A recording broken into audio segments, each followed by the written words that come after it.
Bye का zone होगा leap of faith में 22,375 से 22,425, किसी वजह से अगर आपको मिल जाए 22,575 से 22,625 ये जोन है। अगर यहाँ रिजेक्शन मिले, अगेन यहाँ पे अगर रिजेक्शन मिले तब बेचें और एक स्टॉप लॉस लगा दें 22,700 का। दोनों तरफ ट्रेड लेने के लिए तैयार रहें और फटाफट मुनाफा बुक करने के लिए तैयार रहें। ये वो वाली मार्केट नहीं लेके बैठ गए या बेच के बैठ गए, बिल्कुल ये वाली मार्केट नहीं जहां आप लेकर बैठ गए या जहां पर आप बेचकर बैठ गए। रेंज को रिस्पेक्ट करिए, दोनों तरफ ट्रेड लीजिए, यही आज हमने सुबह बात की थी। सभी को गुड आफ्टरनून। शेयर में रहेंगे आज आपके साथ अगले 1.5 घंटे और शेयर गुड आफ्टरनून। बात करते हैं मार्केट की। देखिए मार्केट ने किया क्या आज, मार्केट ने एक रेंज को रिस्पेक्ट करा और उम्मीद के मुताबिक मार्केट ने आज आपको 2 ट्रेड्स दी। हाँ ये जरूर कहूँगा मैं कि सेल ट्रेड बड़ी थी, बाय ट्रेड भी वर्कआउट हुई है, लेकिन अब तक रिलेटिवली छोटी रही है। वो सेल ट्रेड काफ़ी बड़ी रही। तो मार्केट वही है इस समय, दोनों तरफ ट्रेड करने वाला। एक समय आएगा जिसमें ये रेंज टूटेगी, लेकिन अभी के लिए तो रेंज में है। आज सुबह हमने रेंज की बात की थी 22,314 से 22,600 के करीब और एग्जैक्टली उसी बैंड में इस समय निफ्टी काम कर रहा है। इस समय ब्रेकडाउन होगा या ब्रेकआउट होगा कहना बहुत मुश्किल है। रोज़ आपको अपना व्यू उस हिसाब से एडजस्ट करना पड़ेगा, रोज़ क्यूज़ देखकर, रोज़ मार्केट को देखकर। ये वाली मार्केट है, ये पोजिशनल वाली मार्केट नहीं है। और मिड कैप मार्केट यहाँ वापस एक बार आज काफ़ी सेलिंग प्रेशर नज़र आया। प्लस आईटी, एक बार आईटी इंडेक्स और दिखा देता हूँ, इस पर डिटेल में चर्चा करेंगे कुछ देर में। यहाँ पर भी काफ़ी सेलिंग प्रेशर है। इंडेक्स देखिए 3.5% डाउन है। Share good afternoon. Good afternoon. बिल्कुल आपने सुबह बात की थी, वो जो रणनीति आपने बताई एकदम सटीक हुई है, उसी रेंज में हमें मार्केट काम काज करता आज के सेशन में दिख रहा है। लेकिन यहाँ से क्या अब रुख बदलेगा, अप्रोच डिफरेंट करनी चाहिए, क्या करना चाहिए? देखिए मेरा ये मानना है मार्केट में या लाइफ में कहीं भी अगर कुछ चीज़ अच्छी चल रही है तो उसको तोड़ना नहीं चाहिए, उसको कंटिन्यू करना चाहिए। कोई ज़बरदस्ती तो नहीं है कि कुछ नई चीज़ ट्राई की जाए। तो फिलहाल ये रेंज में ट्रेड करना काम कर रहा है। ये रेंज जो 22,300 22,650 की थोड़ी और क्रंच हो गई है अभी रेंज। इस रेंज में अगर ट्रेड करने में आपका पैसा बन रहा है तो वाई नॉट। सुबह सेल ट्रेड वर्कआउट हुई, आफ्टरनून में उस जोन से, और ये आपको लीप ऑफ फेथ ट्रेड लेनी होगी श्रेया। इसमें क्या है ना, इसमें उस समय वो ट्रेड लेना बहुत, मुझे सुबह खुलते ही शॉर्ट करना मुश्किल था, लेकिन उस जोन में था कि जिस जोन में शॉर्ट करने की बात हुई थी।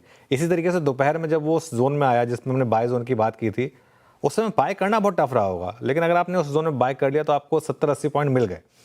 100 पॉइंट तो मैं इसलिए नहीं कहूँगा क्योंकि एग्जैक्ट लो पे तो कोई नहीं बाय कर पाया होगा। 350 पे अगर आपने ऑन एन एवरेज बाय किया होगा तो ठीक है, 70-80 पॉइंट आपको मिल गए। तो फिलहाल इस रेंज को सपोर्ट को ट्रेड करें। रेजिस्टेंस के जितना करीब हो ना उतना करीब बेचें और सपोर्ट के जितना करीब हो सके उतना करीब खरीदें और एक स्टॉप लॉस लगा दें 50-60 पॉइंट का। आज जैसे फॉर एग्जांपल सेल ट्रेड तो एग्जैक्ट वहाँ से प्ले आउट हो गई रेजिस्टेंस से, बाय ट्रेड प्ले आउट होने में एकदम लोअर एंड पर आकर थोड़ा नीचे से प्ले आउट हुई, लेकिन स्टॉप लॉस नहीं लगाया। सबसे इंपॉर्टेंट चीज़ ये थी कि स्टॉप लॉस नहीं लगना चाहिए। बैंक निफ्टी की जहाँ तक बात है, बैंक निफ्टी भी आज हमने एक बात की थी कि 48,200 एक लक्ष्मण रेखा है अपसाइड पर। यहाँ पर मार्केट शायद थोड़ा स्ट्रगल करे। 48,222 आज का हाई है।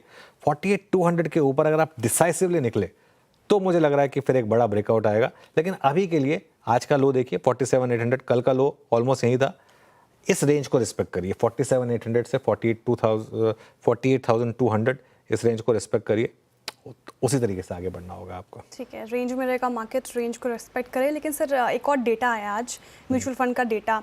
अब पेन दिखने लग गया है। म्यूचुअल फंड इंडस्ट्री की बात करें तो उसका एसेट अंडर मैनेजमेंट में 4% की गिरावट आई है। SIP इनफ्लोज भी कम हुए हैं। इस डेटा को कैसे देख रहे हैं आप, क्या पेन पॉइंट बढ़ता नजर आ रहा है? देखिए ये एक बात बताऊँ मैं, ये डेटा मुझे ऐसे चाहिए, ऐसे डेटा चाहिए मुझे, क्योंकि जब ऐसा डेटा आएंगे ना मार्केट में बॉटम तभी बनता है जब हमने क्या बात की थी, जब इक्विटी हेटेड वर्ड बन जाएगा। अभी तो ये फिर भी कुछ नहीं है। मैं तो करूँगा अगर इसमें और गिरावट आएगी। पहले तो बताते हैं हुआ क्या जी। थोड़ा भरोसा गिरा। 26% इक्विटी फंड्स में निवेश गिरा आपका, 29,300 करोड़ पर आया। ये नंबर पिछले, ये नहीं सिर्फ नहीं, पहले ओवरऑल नंबर की बात हो रही है। सेकंड लाइन ग्राफिक में जो ओवरऑल नंबर है वो 26% गिरकर 29,303 करोड़ पर आया। उसके बाद आप लार्ज कैप देखें, मिड कैप देखें, स्मॉल कैप देखें, तीनों में बेसिकली गिरावट आई। हालांकि एक चीज़ रुकूंगा कि 48 स्ट्रेट मंथ था जिसमें इनफ्लो आया। ऐसा नहीं कि इनफ्लो नहीं आया है, लेकिन इनफ्लो गिरना शुरू हुआ है और AUM 4% गिरा। अब AUM 4% गिरा, उसमें एक चीज़ देखिए आप, मार्केट इतना गिरा था तो इस वजह से AUM तो गिरेगा ही, लेकिन इसमें कुछ हद तक जो म्यूचुअल फंड विड्रॉ हो रहे हैं उसका भी एक कंट्रीब्यूशन है। एमफी ने आंकड़ा जारी किया। अब आइए सिप के नंबर पर, जो सबसे इंपॉर्टेंट नंबर होता है सिप का नंबर। अब हम 26,000 करोड़ के नंबर पर हम इंटैक्ट हो गए काफ़ी समय से।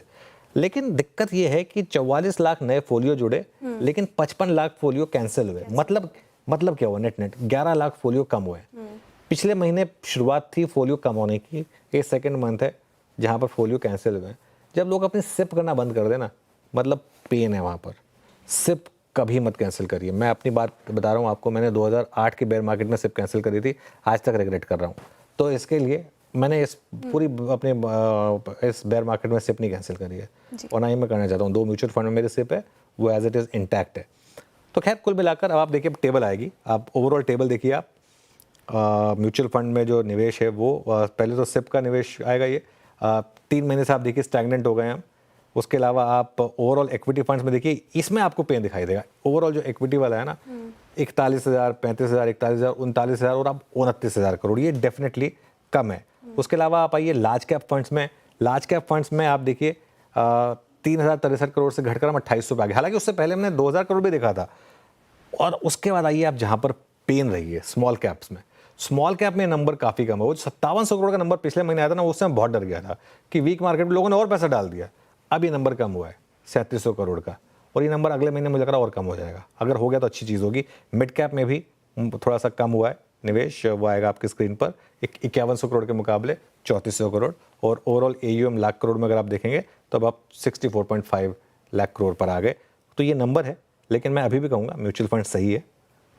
यही मौके होते हैं म्यूचुअल फंड में आप अपनी SIPs ना सिर्फ कंटिन्यू करें बल्कि टॉपअप करें। ना सिर्फ कंटिन्यू करें बल्कि टॉपअप करें, तो SIP करना जारी रखें। बात की हमने म्यूचुअल फंड्स की, निफ्टी और बैंक निफ्टी की, लेकिन सर मिड कैप और स्मॉल कैप, ये लगातार सवाल मैं पूछती हूँ आपसे और मुझे लगता है आगे भी मैं पूछती ही रहूँगी। जिस तरीके से गिरावट यहाँ पे देखने को मिल रही है, पेन है, रिकवरी देखने को मिली, लेकिन यहाँ पे वो रिकवरी देखने को नहीं मिली। निफ्टी में थोड़ी सी रिकवरी थी निचले स्तरों से, लेकिन स्मॉल कैप और मिड कैप देखिए यहाँ पे रिकवरी नहीं देखने को मिली। करना क्या चाहिए यहाँ पे? अभी भी क्या कुछ स्ट्रैटेजी चेंज होगी या फिर वैसे ही बने रहे? देखिए श्रेया, इसमें पता है दिक्कत क्या है मिड कैप और स्मॉल कैप में? अब वो जो एक स्टेज आई थी ना जिसमें हमने एक व्यू लिया था कि अब सारे मिड कैप और स्मॉल कैप से दूर रहे, वो स्टेज तो अब जा चुकी है। अब यहाँ पर आपको बहुत केयरफुल और सेलेक्टिव रहना पड़ेगा।